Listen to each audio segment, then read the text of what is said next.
With 2 new prisoners occupying the cells, the collective were excited to be expanding their faction further. The new additions would mean that there was a requirement to expand the housing options in the town too. Eager to move himself and Jayla out of their small, cramped house, Guthor asked the construction team to begin working on a new home for them. This home would be a larger construction, made of clay instead of wood, which would occupy a space on the sandy soil at the east of the peninsula.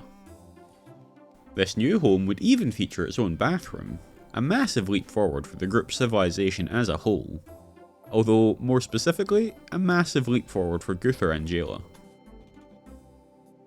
Noticing that during one of their many fights, Blackthorn had lost an ear and her nose had been shattered, Guthor decided it was time for another classic Guthor prank. So he snuck up on her while she was cutting some bricks and zapped her with his powers, causing her nose and ear to begin regrowing.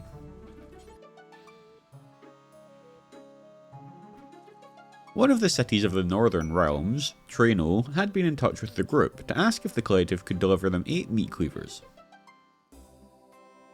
Given the location of Traino, it wasn't worth the effort for the collective to create the cleavers and drag them up there, but the request did give Guthor an idea he wanted to explore. With a new set of raiders showing up that night, they had more to concern them than fulfilling the order of some humans anyway. As the collective ran to the defences, Guthor couldn't help but feel a little sheepish. They'd have to manage the fight without Blackthorn's powers, since his earlier prank had left her in a regenerative coma for the time being. In fact, without Blackthorn to back them up, it seemed as though nature itself had taken the attacker's side this time, as just before the attackers charged, a large direwolf decided to attack the collective too. It wasn't able to do any damage thanks to the defences, but it did manage to set off 3 of the steel traps that had been laid down, and there'd be no time to reset them before the attackers arrived. With Oiwun and Magnala standing ready to protect them, the archers began launching never-ending volleys out of the walls. Between them, they soon sent the first group of attackers running. Thankfully, their flight took them straight into the path of the second group of attackers as they began their charge, leading to a massive chaos, which the collective's archers were all too happy to add to with their arrows. It required a bit of focus fire from the archers, a bit of melee fighting from Etis, and a lot more pain from Magnala, but in the end, they were able to rout their enemies once more.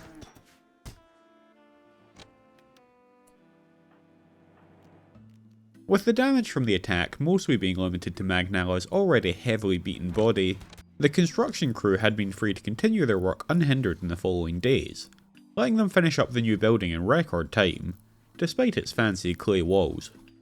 And speaking of construction, that night Coalpillar put the finishing touches on Jayla's new pet project, a ballista. Jayla had been studying these for a while, as she felt that the defences would pack a bit more of a punch with a couple of ballistae on them. Following the completion of the construction, it turned out the range on them seemed to be even greater than Jayla had hoped for. In order to get the best use out of them, the group decided to finally tear down the old wooden palisade walls at the front of the defences, giving the ballista a clear line of fire much further south.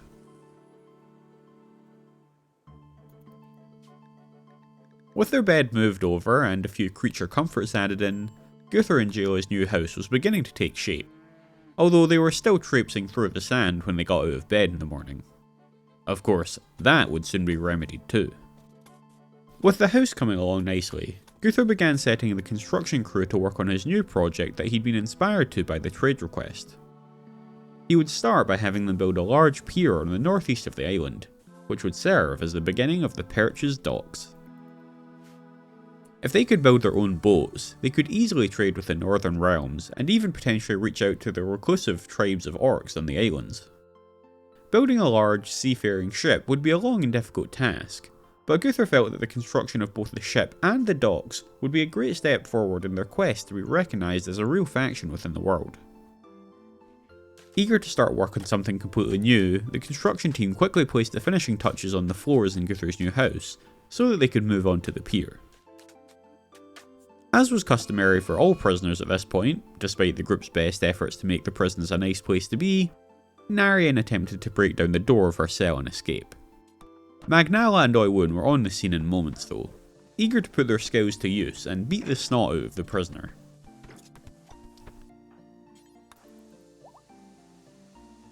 After getting her blood pumping with the morning's beating, Oiwun ventured out to begin working on the pier. Guthor hoped the pier would one day service many ships, so he wanted to start out quite large, with even more space for growth. But this meant that progress was unlikely to be fast.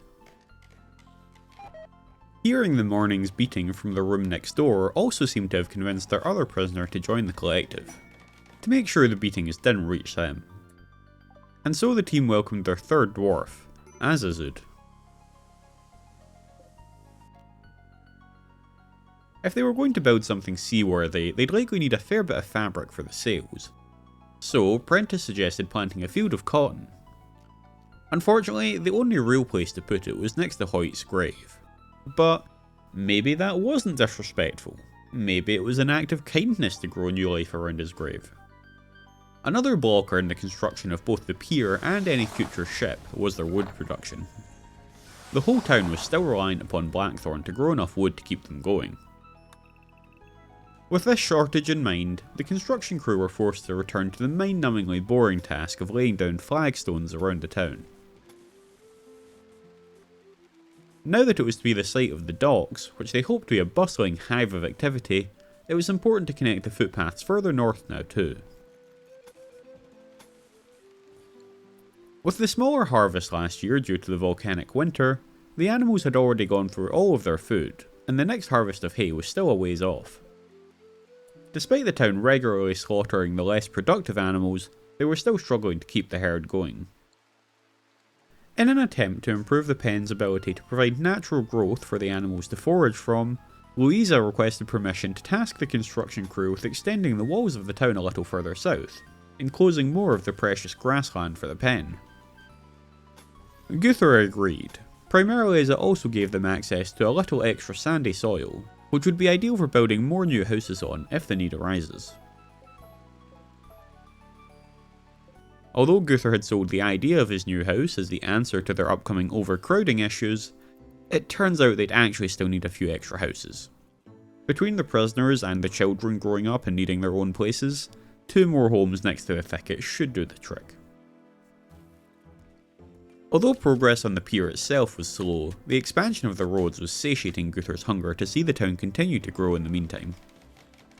And, with the construction crew now consisting of Oiwun and her 3 dwarven companions, whenever there was a bit of spare wood, they were able to rapidly extend the length of the pier.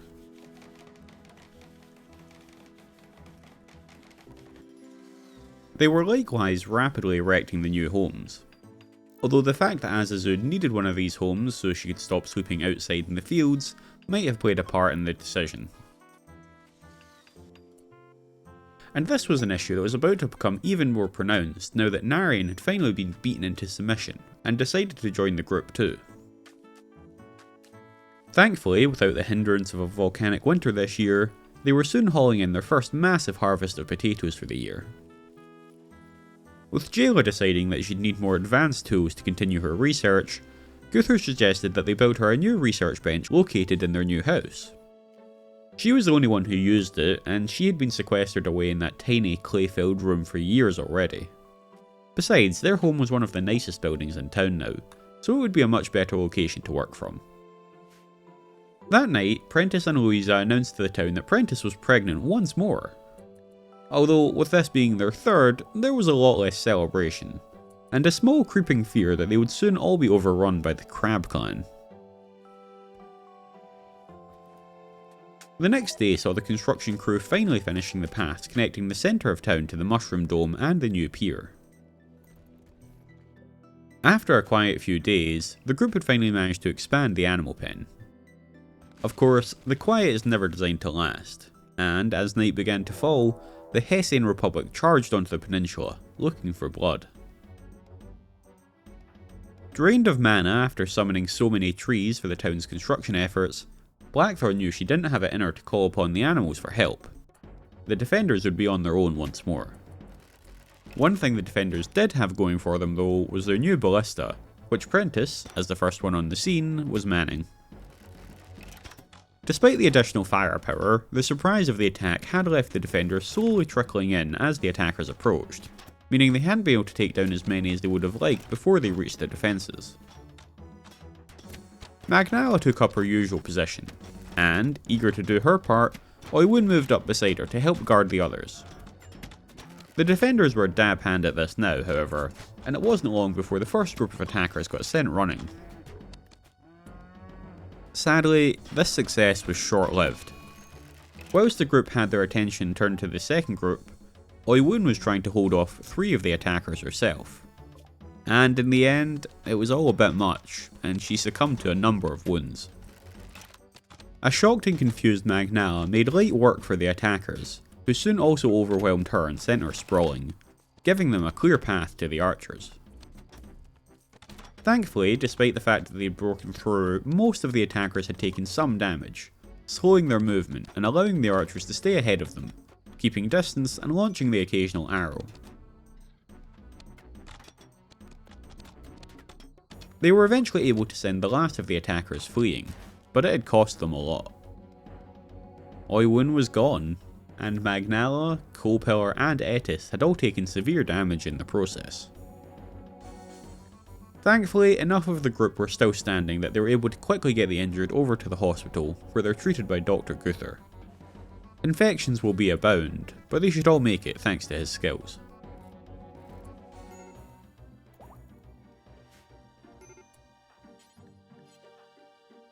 Once things calmed a little, Gunther picks out a spot for Oiwun's grave, alongside Hoyt's, both of their Bronum friends now having given their lives to protect this venture. Gunther himself interrogates Oiwun, and that evening, the group gathered to mourn Oiwun in a ceremony led by Jayla.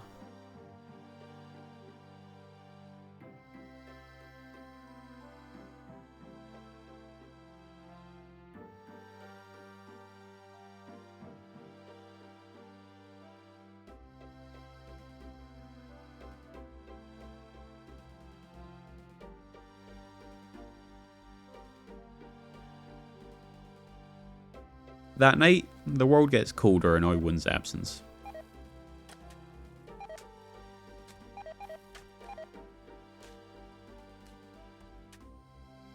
The next day at least saw a slight sliver of happiness return to the peninsula, as the new pier was finished up, and the dock area was beginning to take shape. To celebrate the life of their venerated leader, the construction crew had decided to name the pier Oiwun's Pier, in her memory.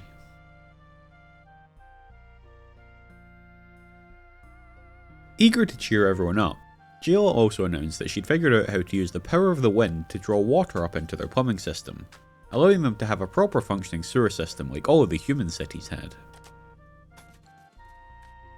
With the weather getting colder and the agricultural work slowing down, Gunther decided it was time for a different kind of work to take centre stage.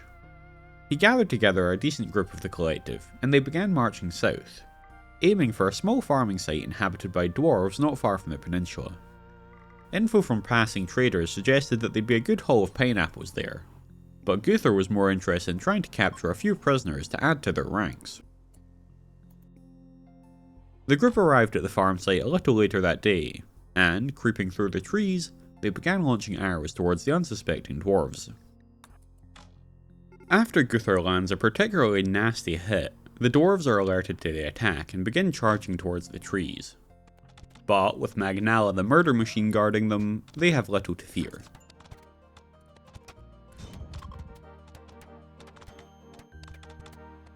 Unfortunately, they all channel the murder machine a bit too closely in this one, and by the time the last dwarves have fled, the group take a look around and realise they haven't left any of the dwarves alive. It's a sad outcome for Gunther, as he'd been excited about expanding their roster. But hey, at least they got pineapples. As the group returned home, it seems they were followed by 2 giant domesticated moths. These creatures aren't usually found outside of the deepest of forests, so their presence is quite peculiar. But as forest creatures themselves, the elves are only too happy to welcome them into the fold. Following a tantrum from their newest town member, Narian, Gunther decides to ship her off to join Apple and the others at Tawar. Although it may seem though this is a punishment for the tantrum, the truth is the tantrum merely brought attention to herself. Gunther had always promised Apple he would send her more people to help out, and gods know they need more wood as it's their major blocker right now, so it just made sense to ship Narian over. Just as Narian set out, the snows began to fall over the peninsula once more, highlighting once again how much they needed the wood from Tawar to help keep them going over the long dark winter. With the sewage system finally up and running, Coalpillar makes plans to extend it out to Gunther and Jayla's new house, to plumb their bathroom in. Gunther's hope is that in the near future all of the houses shall have their own independent bathrooms. Although, given the tightly packaged nature of the town currently, it may require a bit of demolition and reconstruction to find space for all the new bathrooms. As if the cold wasn't bad enough, it brought with it a plague that struck down numerous members of the town. Thankfully, between their homegrown medicine and the amounts they'd managed to take off of fallen raiders, they had a plentiful stockpile to allow Gunther to treat everyone.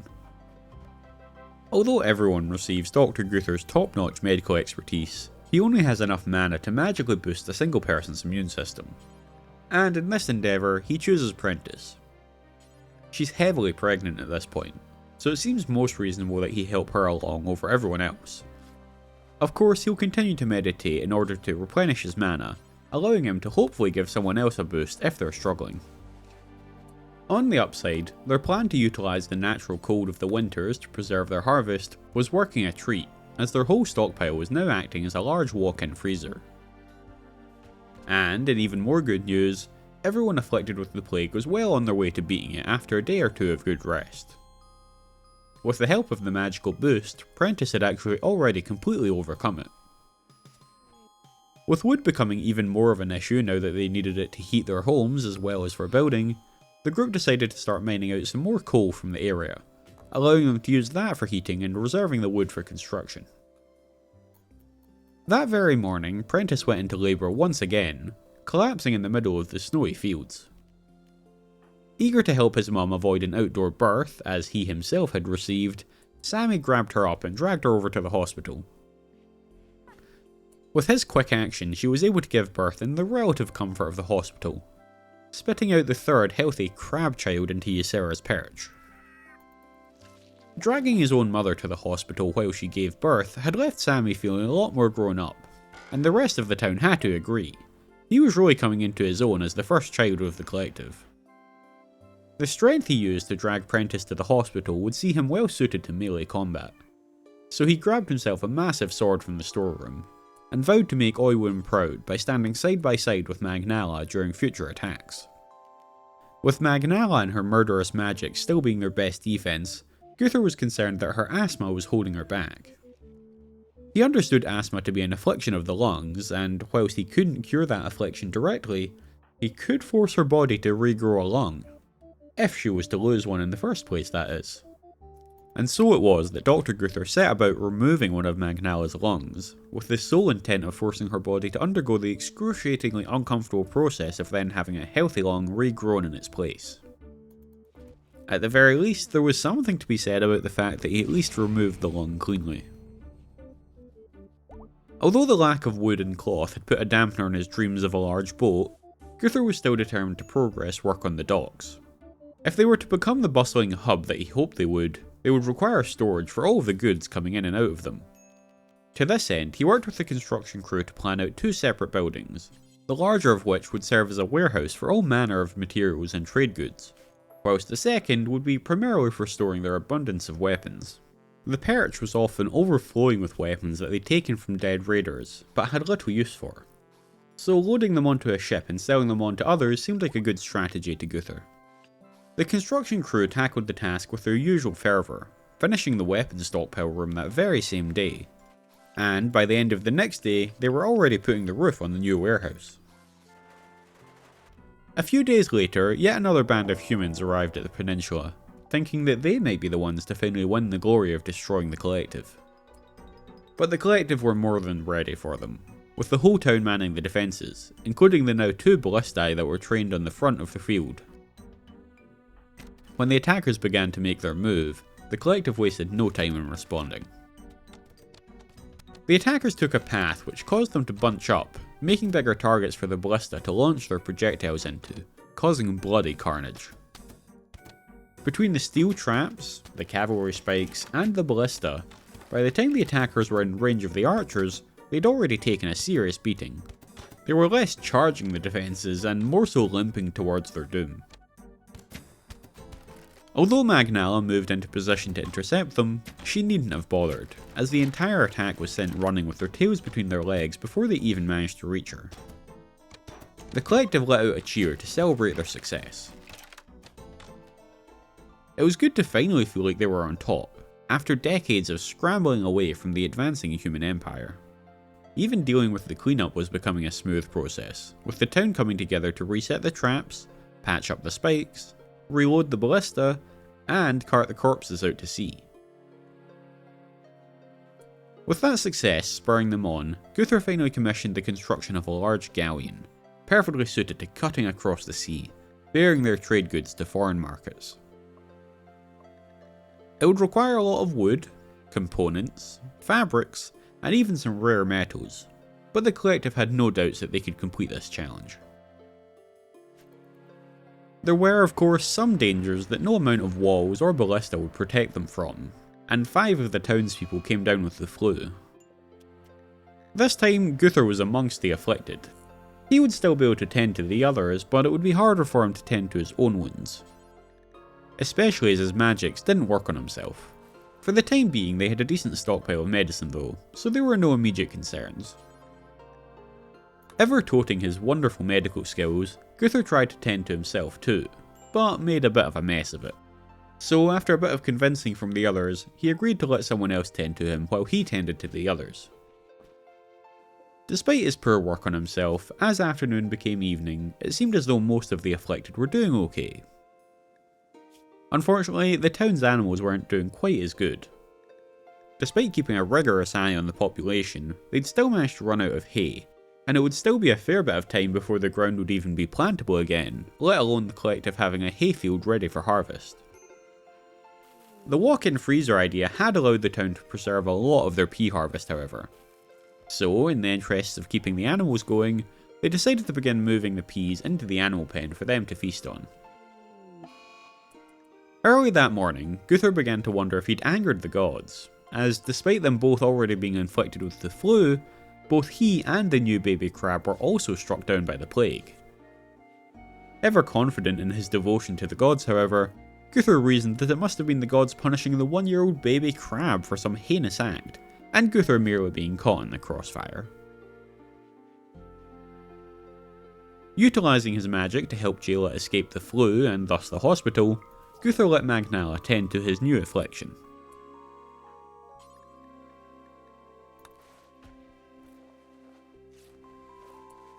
Seeing their new baby struck down by 2 illnesses at the same time clearly had Prentiss and Louisa worried about the future of their lineage.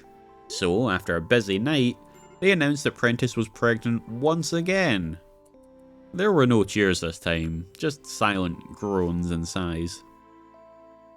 Just as the hospital's residents were finally overcoming their myriad of ailments, 3 of the town contracted muscle parasites. Whilst not deadly, these would cause them immense pain. And, once again, young baby Crab was amongst the afflicted. The group were genuinely starting to believe that the child may be cursed. After 2 years in a row of struggling to feed their animals through winter, Blackthorn suggested that they forego the flax field this year, and instead plant a humongous field of hay, as big as they could make it, in the hopes that it might prevent the issue from occurring again the following year. It turns out that Coalpillar was more superstitious than the town had previously realised, and combining the threat of the cursed child with the very real pain from his own muscle parasites, he gave up and tried to leave the town. Given how aggressively they'd been trying to recruit though, Guthor had no intention of letting him leave, and sent Magnal to round him up and throw him in a prison cell. He would simply need to be taught once again why he should care about this cause. Yet another weird event soon occurred, as the leader of the Divine Order had sent a message saying she wished to invite the collective to peace talks. Given the Order's hatred of the old races and Guthor's hatred of the humans, this seemed like an odd request, and quite possibly a trap. Guthor was only too ready to decline, but ever the diplomat, Jayla convinced him otherwise. Her argument was that, even if the meeting was performative, if they secured some peace agreement, it would likely save them from any immediate attacks from the Order, giving the collective more time to gather their strength.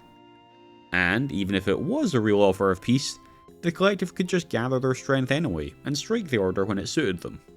Finding it hard to argue with this logic, Guthor agreed to attend, although he did take Jayla for diplomatic advice, and Azazud as muscle, just in case things went sideways. On horseback, it was an incredibly short journey, and by the last hours of the day, Guthor, with a lot of help from Jayla, had successfully convinced the Divine Order that they held no ill will towards them. The caravan arrived back with not only the good news, but also some heat, as the snow began to melt away from the peninsula that very day.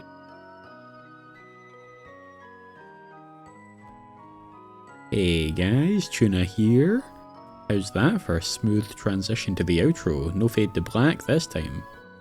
Thank you as always for watching. I've been working a little bit on improving my editing skills in the background, and it's slow progress, but hopefully you'll start to notice some new little editing techniques here and there in the videos coming up. If you want to keep up with what I've got going on, remember you can join the Discord or the free tier of the Patreon in the description below to do just that. Until next time, I hope life is treating you well and you're taking care of yourself as best as you can. Bye bye!